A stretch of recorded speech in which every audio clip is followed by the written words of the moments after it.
اور سکھائی جاتی تھی۔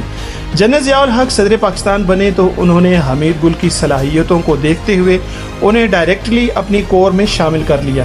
دلیری اور بہادری کا یہ عالم تھا کہ جب جنرل حمید گل DGMI بنے تو اپنے عہدے کا چارج لینے کے لیے راولپنڈی ایئرپورٹ پہنچنے پر کمانڈوز کے ایک دستے نے حمید گل کو گھیرے میں لے لیا، جہاں پر جنرل حمید گل نے ایک تاریخ ساز جملہ کہتے ہوئے کمانڈوز کو واپس کر دیا تھا: تمہاری ماؤں نے تمہیں مادر وطن کی حفاظت کے لیے پیدا کیا ہے، حمید گل کی حفاظت کے لیے نہیں۔ حمید گل جب تک فوج میں رہے کبھی کوئی گارڈز نہیں رکھے اور نہ کبھی کسی حفاظتی دستے کی خدمات حاصل کی۔ فیکٹ نمبر 5، جب جنرل ضیاء الحق نے جنرل اختر عبد الرحمان کی جگہ پر DGISI بنایا تو جنرل حمید گل نے جنرل آصف نواز جنجوعہ اور جنرل اختر کے ساتھ مل کر سابق سپر پاور سوویت یونین کے ٹکڑے کرنے کا فیصلہ کیا، جو پاکستان کے مغربی بارڈر پر افغانستان کو عبور کرتے ہوئے پہنچ چکا تھا اور گرم پانیوں تک رسائی کا خواب دیکھ رہا تھا۔ لیکن جنرل حمید گل نے برفانی ریچھ کو افغانستان میں ہی روکنے کا فیصلہ کیا۔ کئی شاہد فوجی افسران اس بات کا اعتراف کرتے ہیں کہ جنرل حمید گل نے روس کے نقشے پر لائنیں کھینچتے ہوئے بتایا تھا کہ روس یہاں سے ٹوٹے گا، اور پھر دنیا نے دیکھا کہ اللہ نے حمید گل کے کہنے کو کیسے ثابت کیا اور روس کے حصے بکھرے ہوئے۔ پاکستانی ہیلی کاپٹر رات کی تاریکی میں توپیں لوڈ کرتے ساری رات روسی فوجوں پر گولہ باری کی جاتی اور صبح سے پہلے دوبارہ توپیں ہیلی کاپٹروں میں لوڈ کر کے پاکستان لے آتے۔ یہ اسٹریٹجی اتنی کامیاب ہوئی کہ ایٹمی ہتھیاروں سے لیس روس جو روایتی جنگی ساز و سامان اور جدید ترین جنگی ہتھیاروں کے باوجود جب شکست سے دوچار ہوا تو میدان جنگ سے راہ فرار اختیار کی اور روس کے ٹکڑے بھی ہوئے۔ تمام مسلمان ریاستوں نے روس سے آزادی حاصل کی، جن میں Kazakhstan, Azerbaijan, Turkmenistan, Uzbekistan, Kyrgyzstan, Tajikistan سب آزاد ہیں اور اپنی مسجدوں میں اذانیں دیتے اور نمازیں پڑھتے ہیں۔ جنرل حمید گل نے اس بات کو غلط ثابت کر دیا کہ برفانی ریچھ جب کسی علاقے میں گھستا ہے تو واپس نہیں جاتا، اور اسی کامیابی پر جرمن ایمبیسیڈر نے جنرل حمید گل کو دیوار برلن کا ایک ٹکڑا تحفے میں دیا تھا، جو آج بھی ان کے بیڈ روم میں موجود ہے۔ اس کی اصل وجہ سوویت کمیونزم کا خاتمہ اور سوویت یونین کے ٹکڑوں میں بٹنا تھی۔ ناظرین گرامی، جنرل حمید گل کا وہ نقشہ آج بھی پاکستان ملٹری اکیڈمیز میں موجود ہے جو لائنیں لگا کر حمید گل نے بنایا تھا اور آج بھی نئے افسران کو تربیت دینے کے لیے استعمال کیا جاتا ہے۔ فیکٹ نمبر 5، 1988 میں جنرل ضیاء الحق اور جنرل اختر عبد الرحمان امریکی سازش کے نتیجے میں بہاولپور میں C-130 کے طیارہ میں شہید ہوئے اور جنرل مرزا اسلم بیگ نئے آرمی چیف نامزد کر دیے گئے، جس کے بعد محترمہ بینظیر بھٹو پاکستان واپس آئیں اور عملی طور پر سیاست شروع کر دی۔ اس وقت جنرل حمید گل ISI چیف تھے۔ انہوں نے IJI کی بنیاد رکھی اور پوری کوشش کی کہ بینظیر وزیر اعظم نہ بن سکیں، جس کی بنا پر بینظیر اور حمید گل کے درمیان شدید اختلافات پیدا ہوئے۔ جنرل مرزا اسلم بیگ نے حمید گل کو ISI چیف کے عہدے سے ہٹا کر کور کمانڈر ملتان لگا دیا۔ مرزا اسلم بیگ کے بعد حمید گل چیف آف آرمی سٹاف کے لیے فیورٹ تھے، لیکن امریکی مداخلت پر جنرل آصف نواز کو آرمی چیف لگا دیا گیا، جبکہ حمید گل کو ٹیکسلا ہیوی میکینیکل انڈسٹری کا سربراہ بنانے کے لیے نامزد کیا گیا۔ لیکن جنرل حمید گل نے یہ کہتے ہوئے 1992 میں فوج سے ریٹائرمنٹ لے لی تھی کہ میں ٹینک چلانے آیا ہوں، ٹینک بنانے نہیں، لہٰذا میں مینیجر کی نوکری نہیں کر سکتا۔ کور کمانڈر ملتان کی حیثیت سے جنرل حمید گل نے فوجی مشقیں ضرب عزم منعقد کروائیں، جو بھارت کے لیے کھلا چیلنج تھی۔ جنرل حمید گل پکے سچے اسلام کے سپاہی تھے اور مذہبی حلقوں میں حمید گل کو بہت تعظیم اور عزت کی نگاہ سے دیکھا جاتا تھا۔ یہی وجہ ہے کہ اپنی زندگی میں وہ ریٹائرمنٹ کے بعد بھی ایک سپاہی کی حیثیت سے پاکستان کی بھلائی کے لیے کوشاں رہے۔ جنرل حمید گل کا بے باک اور شجاعت پسندانہ انداز مغربی ممالک بالخصوص امریکہ اور اسرائیل کو بہت کھٹکتا تھا۔ یہی وجہ ہے کہ مغربی ممالک حمید گل کے سخت خلاف تھے۔ جنرل حمید گل کو ان کی گراں قدر عسکری خدمات کے صلے میں ہلال امتیاز اور ستارہ بصالت سے بھی نوازا گیا، جو بہت کم لوگوں کا مقدر بنتا ہے۔ ریٹائرمنٹ کے کافی عرصہ کے بعد جنرل حمید گل نے بینظیر بھٹو کو اقتدار میں نہ آنے دینے کا اعتراف بھی کیا اور اس کو اپنی بہت بڑی غلطی بھی تسلیم کیا۔ فیکٹ نمبر 6، ناظرین گرامی، روس کے ٹکڑے ہو جانے کے بعد جب امریکہ سپر پاور بنا تو جنرل حمید گل اپنے کسی بھی ایونٹ یا گیدرنگ میں ایک جملہ تواتر سے کہتے تھے کہ ایک مسلمان ہونے کی حیثیت سے میرا ایمان ہے کہ سپر پاور صرف اللہ کی ذات ہے۔ جب جنرل حمید گل DGISI تھے تو امریکی سفیر ان کے دفتر کے باہر ملاقات کے لیے انتظار کرتا تھا، اور حمید گل جان بوجھ کر امریکی سفیر کو انتظار کرواتے تھے تاکہ یہ اپنی اوقات میں رہیں۔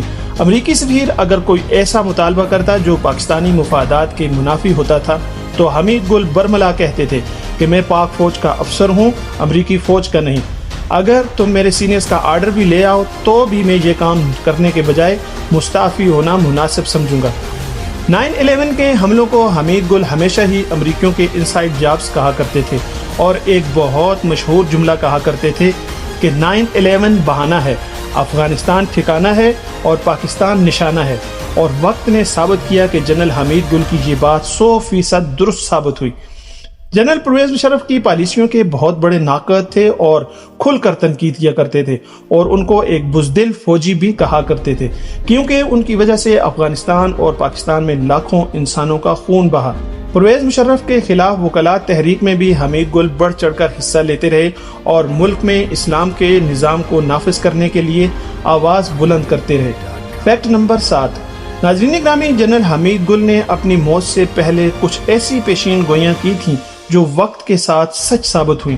جنرل صاحب نے 2014 میں دنیا نیوز کے ایک پروگرام میں انکشاف کیا تھا کہ ISI نے امریکہ کی مدد سے روس کو شکست فاش سے دوچار کیا، اور پھر ISI نے امریکہ کی امداد سے ہی امریکہ کو افغانستان میں دھول چٹائی تھی۔ ان کی یہ پیشن گوئی 2021 میں بالکل سچ ثابت ہوئی، جب اربوں ڈالرز کے نقصانات اور مغربی افواج کے اتحاد جس کی سربراہی امریکہ کر رہا تھا، 20 سال کی طویل خونی جنگ کے بعد افغانستان میں عبرتناک شکست ہوئی، اور امریکہ پاکستان کے قدموں میں بیٹھ گیا تھا کہ ہمیں افغانیوں سے سیف ایگزٹ لے کر دو۔ بلاخر امریکیوں اور ناٹو افواج بھی افغانستان سے بھاگنے پر مجبور ہوئیں۔ دوستو، اس حقیقت سے پوری دنیا آگاہ ہے کہ جنرل حمید گل نے امریکہ کے افغانستان سے شکست کھا کر نکلنے کے بعد کے حالات پر برملا کہا تھا کہ امریکہ افغانستان سے نکلنے کے بعد پاکستان میں آپریشن رجیم چینج لانچ کرے گا اور پاکستان کو سیاسی اور اقتصادی طور پر انتہائی کمزور کر دیا جائے گا، جو کہ آج کل کے حالات میں پاکستان کا بچہ بچہ اس بات کا معترف ہو گیا ہے کہ 2022 اپریل میں عمران حکومت کو امریکی مداخلت کے ذریعے اندرونی عناصر کی مدد سے گھر بھیج دیا گیا، اور اپریل 2022 سے آج تک پاکستان میں بیرونی آقاؤں کی خواہشات پر عمل پیرا پاکستان کے کرتا دھرتا ظلم و جبر کا بازار گرم کیے ہوئے۔ پاکستان کی 74 سالہ تاریخ ایک طرف اور آپریشن رجیم چینج کے 2 سال ان 74 سالوں کی تاریخ پر بھاری نظر آتے ہیں۔ پاکستانیوں کو بنیادی انسانی حقوق سے محروم کر دیا گیا ہے۔ چادر چار دیواری کا تقدس، جو مشرقی معاشرے میں بہت اہمیت کی حامل سمجھی جاتی تھی، طاقتوروں نے اپنی امریکہ نواز پالیسیوں کے تسلسل میں تباہ و برباد کر کے رکھی ہوئی ہیں۔ کوئی شعبہ زندگی ایسا نظر نہیں آتا جہاں امریکہ نوازوں نے ہاتھ نہ مارا ہو۔ لوگوں کو ننگا کرنا، ویڈیوز بنانا اور سرکردہ لوگوں کے اسکینڈلز اور نجی زندگی پر بلیک میلنگ عروج پر پہنچ چکی ہے۔ ایک دن باقی ہے، 8 فروری 2024 پاکستان میں عام انتخابات ہیں، لیکن حالات ہیں کہ طاقتور اور مافیا کے مظالم بڑھتے جا رہے ہیں۔ 8 فروری 2024 کے انتخابات کا کیا نتیجہ نکلتا ہے، امید ہے میں اور آپ سب ہی دیکھ لیں گے، لیکن بادشاہ سلامت اپنی بادشاہت کا تسلسل قائم و دائم رکھنے کے لیے ہر غیر آئینی، غیر جمہوری اور غیر اسلامی حد کو عبور کرنے پر تلے نظر آتے ہیں۔ دوستو، اس کے ساتھ ساتھ ایک حیران کن بات جو شاید بہت سارے دوستوں کے علم میں نہ ہو کہ عمران خان کی ریحام خان سے شادی کے حوالے سے جنرل حمید گل نے عمران خان کو ایک پیغام کے ساتھ ایک وارننگ بھی دی تھی۔ ریحام خان ایک برطانوی ایجنٹ ہے اور یہ عورت آپ کی جان بھی لے سکتی ہے۔ تاہم عمران خان کی ریحام خان سے شادی ہو گئی، لیکن تھوڑے ہی عرصہ میں ریحام خان ایکسپوز ہو گئی۔ بتایا جاتا ہے کہ ریحام خان نے عمران خان کو زہر دینے کی کوشش کی تھی، لیکن وہ اپنے پلاٹ میں ناکام ہو گئی اور ریحام خان کو عمران خان نے طلاق دے دی تھی۔ پھر اس عورت نے عمران خان کی جئی تئی پھیرنے کی بھرپور کوشش کی، ایک کتاب بھی لکھ ڈالی جو مبینہ طور پر پاکستان مسلم لیگ نون کی فرمائش پر لکھی گئی تھی، جسے کوئی باغیرت شخص کم از کم پڑھ نہیں سکتا۔ Fact number 8۔ دوستو، جنرل حمید گل سے ایک انٹرویو کے دوران جب اینکر نے ان کے اثاثوں کے بارے میں دریافت کیا تو جنرل صاحب نے بتایا کہ ان کو فوج سے ریٹائرمنٹ کے بعد 2 پلاٹ اور 56 ایکڑ زرعی اراضی ملی تھی۔ دونوں پلاٹ ایک راولپنڈی میں اور ایک اسلام آباد میں ہیں۔